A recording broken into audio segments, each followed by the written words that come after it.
xe lo pha tên này là chữ trà bẹt ấy là in bẹt tu cả bát chiên cứ gian san khá là in bội ba san trà san sống lo in bẹt mình nung in hoa năng mà sẽ bày lao cụ cái việc in tuổi com cái lung oi thắc cái ti các ba lúc này lung oi thu cái lao sim căn san san làm mà chèn dâu san khá là năng mà in tuổi ta bội ba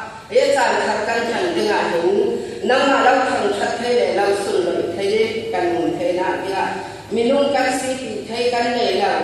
sim hành na bội ba năng mày là mình thấy đến năng mày hành đuổi bằng treo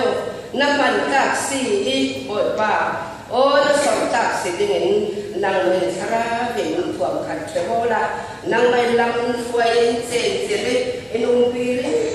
đến đến tụi các năng gì đấy tôi ra là bội ba vẫn luôn tràn sạch đấy à to cái năng mày năng mày cái quay cái bội ba vẫn tràn vẫn xuống rồi vẫn về mình à thôi sẽ là biết à mang lại tôi là sáng